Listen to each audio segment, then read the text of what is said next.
Hello guys, welcome back to our channel. চলে এসেছি তোমাদের সাথে নতুন একটা ব্লগ নিয়ে। আমি সোনাই আর তোমরা দেখছো চটপটি সোনাই।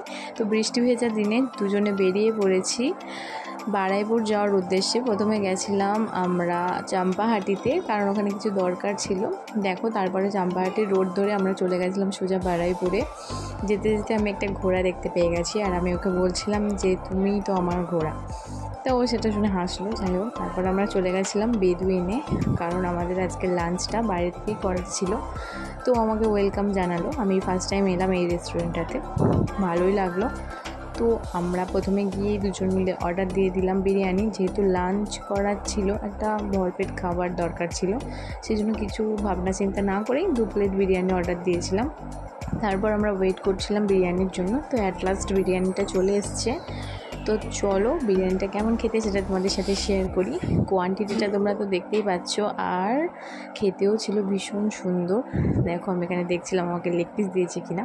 তো অ্যাট লাস্ট আমি জিতে গেছি, আমাকে লেগ পিসই দিয়েছিল। আর বিরিয়ানিটা দারুণ খেতে ছিল। তো আমার তো ভালো লেগেছে, আর ও এর আগে অনেকবার এসছে। তাও আমি ওকে জিজ্ঞেস করলাম কেমন খেতে। ও বললো আমি তো এর আগে খেয়েছি, ভালো খেতে। তো যেটা বলার ছিল, কাল দুপুরবেলা দুপুরে না, কাল রাতের বেলা আমি ওকে বলছিলাম যে আমাকে একটু বিরিয়ানি খাওয়াবে, আর ও দেখো আজকেই আমাকে দুপুরবেলা বিরিয়ানি খেতে নিয়ে চলে এসছে। ওই জন্য আমি ওকে বলছিলাম যে এরকম বরটা শুধু আমারই থাক, যেন কারোর না হয়, যাতে সবাই আমাকে একটু হিংসা করুক, সবাই একটু জ্বলুক। তো একটু ভালোবাসা প্রকাশ করে নিলাম। তো দেখো কতটা কোয়ান্টিটি ছিল। তো এর থেকে বেশি কি আমি আর খেতে পারিনি, এতটা এক্সট্রা বেঁচে গেছিলো। ওটাকে আমরা প্যাক করে নিয়েছিলাম। তারপর আমরা ওখান থেকে বেরিয়ে চলে গেছিলাম জেফা ইন্টারন্যাশনালে। মায়ের জন্য একটা শাড়ি কেনার ছিল, কারণ 2 দিন পরেই ছিল জামাই ষষ্ঠী। তো ওখানে তো ভিডিও করা অ্যালাউ নেই, সেই জন্য কোনো কিছু ভিডিও করে দেখাতে পারিনি। কিন্তু ওখানে প্রচুর কালেকশান ছিল, আর ওখানে স্টাফদের ব্যবহারও খুব ভালো ছিল। তো যাই হোক, তারপরে ওখান থেকে বেরিয়ে চলে গেছিলাম বারাইপুর স্টেশনে। আর দেখতেই পাচ্ছ কত জোরে বৃষ্টি এসছে, তার জন্য আমরা আর কোনো কাজ করতে পারিনি। অনেক কাজ ছিল, কিন্তু এই বৃষ্টির কারণে কোনো কাজ করতে পারিনি। আর দুজনে পুরো কাক ভেজা হয়ে গেছিলাম। তো দাঁড়িয়ে দাঁড়িয়ে গল্প করছিলাম। আর যেটা আমাদের মেন দরকার ছিল, মায়ের পুজো আছে সামনে, সেজন্য মায়ের একটা নতুন শাড়ি দরকার ছিল।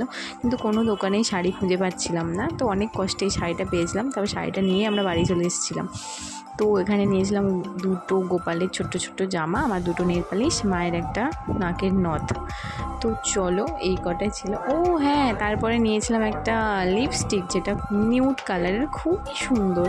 তো দেখো, জেফা ইন্টারন্যাশনাল থেকে যে শাড়িটা নিয়েছিলাম কত সুন্দর। আর এই শাড়িটার নাম ছিল বেনারসের মিনে করা কি জাল বেনারসি না কিছু একটা এরকম ছিল, আমার ঠিক মনে নেই।